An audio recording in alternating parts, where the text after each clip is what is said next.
Hello and welcome back. We are looking at the final full moon of 2024 landing in Gemini on December the 15th.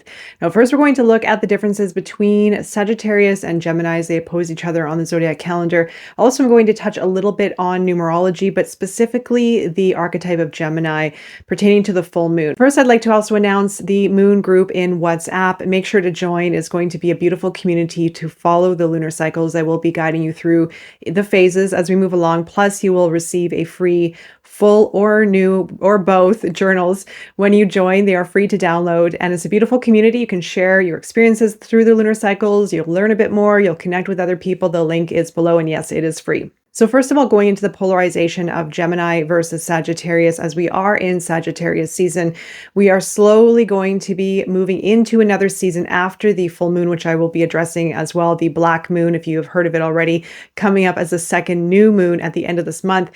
But this full moon is really, really a true ending in a way to the year, and we can treat it as such. We can treat it as a moment to clear out the old from 2024. Now, it has been a hugely transformative year.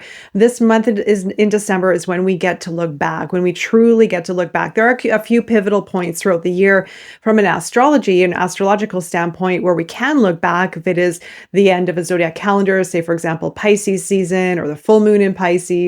We can truly get to look back in a way and to see how far we've come, how we have changed, all the different experiences that we have gone through, and what has shaped us to who we are today. So maybe during the full moon, allow yourself to look back, a little bit of retrospection, see how far you have come, how you have developed, what you have learned, what you have gained, and what new insights you have experienced and witnessed throughout your journey. All of those moments are incredible moments of transformation. Sometimes we can go through them and we can forget about them, or we can overlook some of these experiences as well. Make sure to honor the change that you have experienced, that you've gone through, the growth that you have experienced, and who you are today as a result. And these new moons, full moons, the lunar cycle, the whole entire cycle offers us an incredible ability to keep evolving, especially with the times as in astrological times, or these self-development times, or the evolution of humanity, however you want to look at it. We are continually evolving, and truthfully, we're evolving faster and faster, especially if you're doing this work, especially if you are working on your inner journey. You are going to naturally be evolving faster and faster and faster.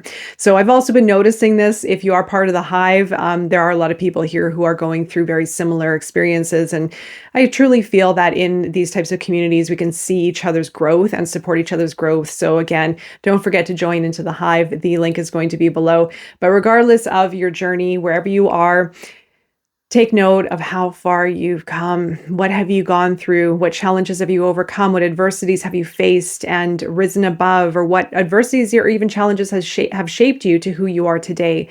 Now, this full moon is going to be, of course, a release, a time of release. But here we are in Sagittarius season. We have Gemini opposing Sagittarius in the zodiac calendar.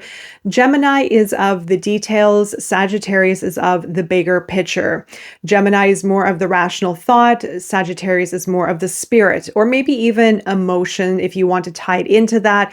Not as in water sign emotion, but our connection with maybe our senses based on our spirit, based on our heart, what is drawing us towards something greater, even of learning, philosophy, study, spiritual understanding. Now, Sagittarius is the archer of core, the centaur, I should say, shooting the arrow into the future or towards the guidance of the inner truth. So knowing who we are, since we've come out of Scorpio season, which was pretty epic, who we are, where we want to go. If you cast new intentions during the Sagittarius new moon, this full moon is allowing you to face what is getting in the way. First, I want to address where we are in the bigger picture, especially when considering Sagittarius's archetype, looking at our bigger picture.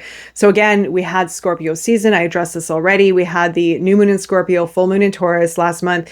This time is a shift into a different experience of our life, of who we are, of what we want to learn, what we want to experience, what we need to look at, what we need to face, what we want to create.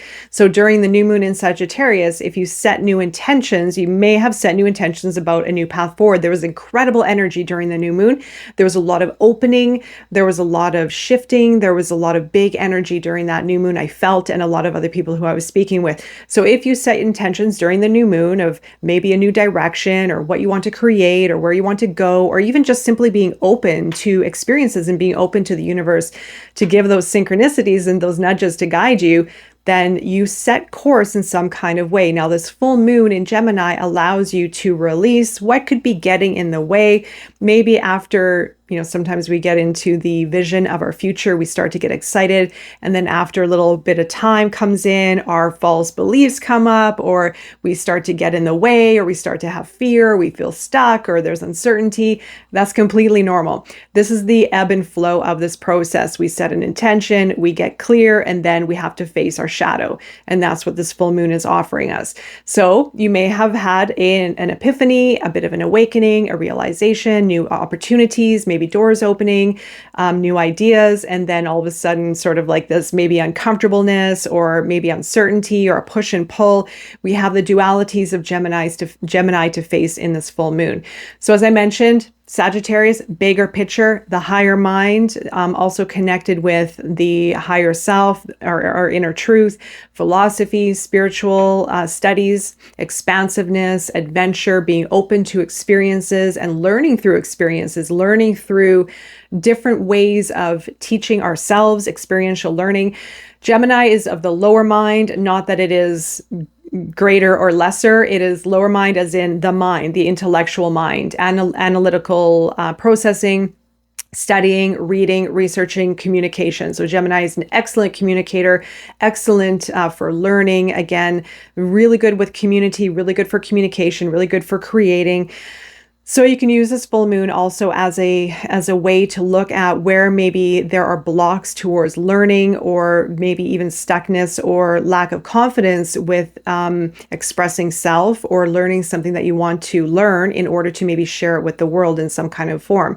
However, I do want to focus on the dualities for this particular full moon to address anything that needs to be released, especially given that this is the last full moon of 2024. It's very symbolic. And then we're going to go into the new moon in Capricorn after this.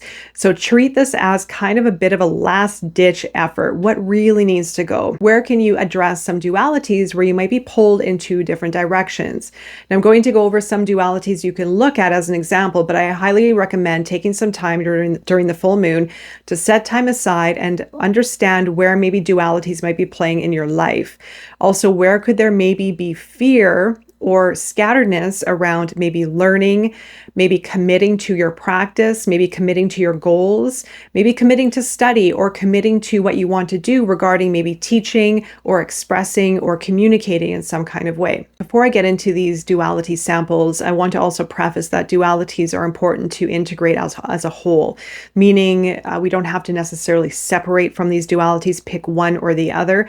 This practice is about integrating them as a whole piece or a whole entity within our life, and also maybe even to create balance in some kind of area in our life as well. So these are going to be more of the inner dualities that we can work on, or you can work on during this full moon. Again, I'm going to give examples, but take some time to maybe even reflect on how these dualities or how dualities are playing into your life. Maybe there's something of your own that you can integrate into your full moon ritual. The first one is going to be the desire for freedom versus need for security. One part of you may crave independence and adventure, while another may seek stability, routine, and safety.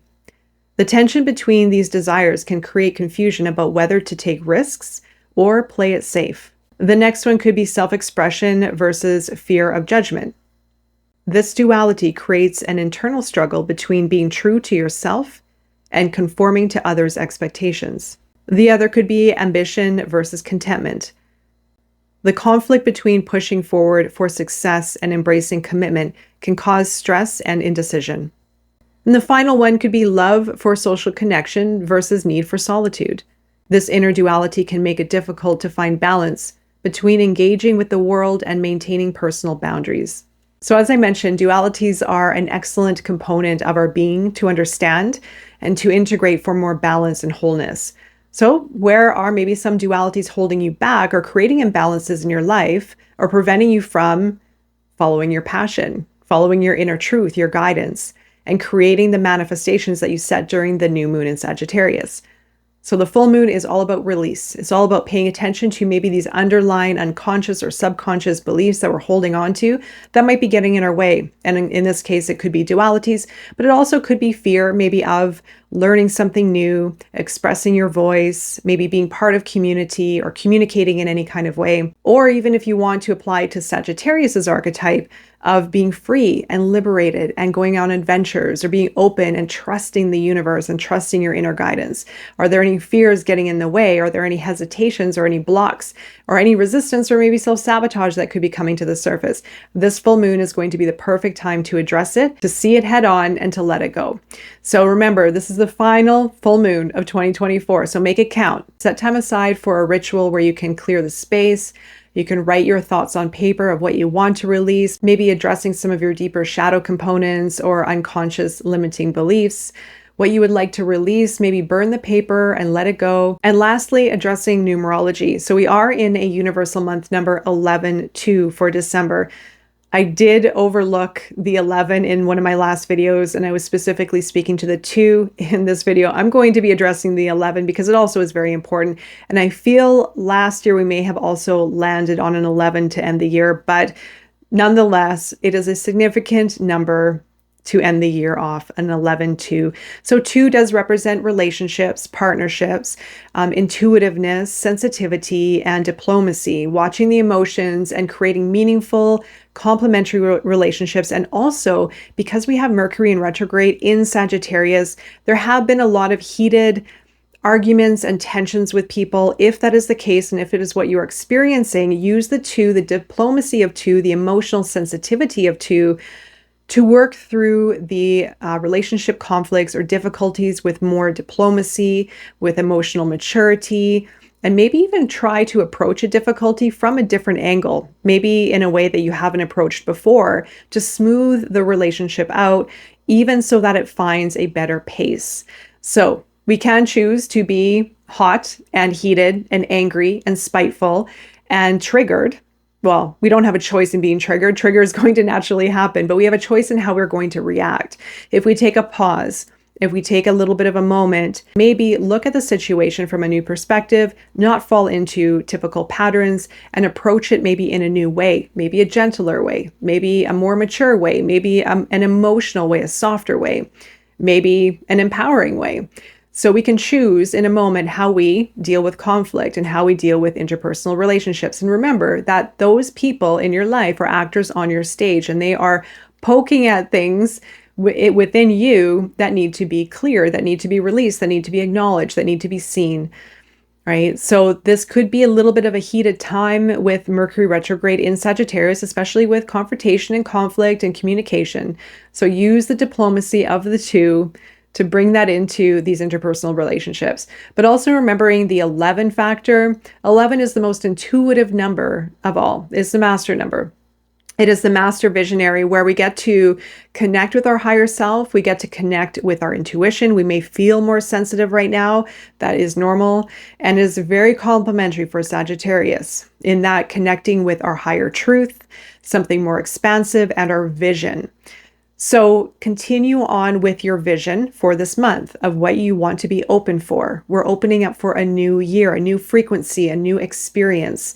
Yes, some people in the spiritual community don't follow the Gregorian calendar, and I completely understand. I follow numerology, and I follow energy, and I follow frequency. And going into January is going to be a new frequency. It's going to set the tone for something completely new in 2025, which is a universal year 9. And 9 is a very powerful number. It is the end of a cycle. It is of humanitarianism, which is going to be very complementary with Pluto and Aquarius. We also have the enlightenment factor of what is changing and evolving and releasing. It creates more enlightenment, creates more wisdom. It is a very worldly, it is a very global, it is a very expansive energy. But of course, we need to release, to walk through it, to grow through it, and to gain more of ourself through it. So everything is going to change when we move into 2025. And in fact, you are probably going to notice a shift in the theme of your life probably right now. So in this month with an 11 number, be open. Trust your intuition, listen to your body, listen to your inner guidance, and pay attention to any visions that you have moving forward. What is your higher self guiding you towards? What do you see on the horizon? What do you feel pulled towards? That is going to be your truth, and that's going to be your inner guidance. So listen to it and trust it. And if any fear shows up or any resistance, use this full moon to release it. All right, so I hope this video found you when you need it the most. Don't forget to find us over at The Hive. You get to download a free full and new moon journal to work with as well. Hope to see you there, and I'm wishing you all the best during this beautiful full moon and beyond. Take care.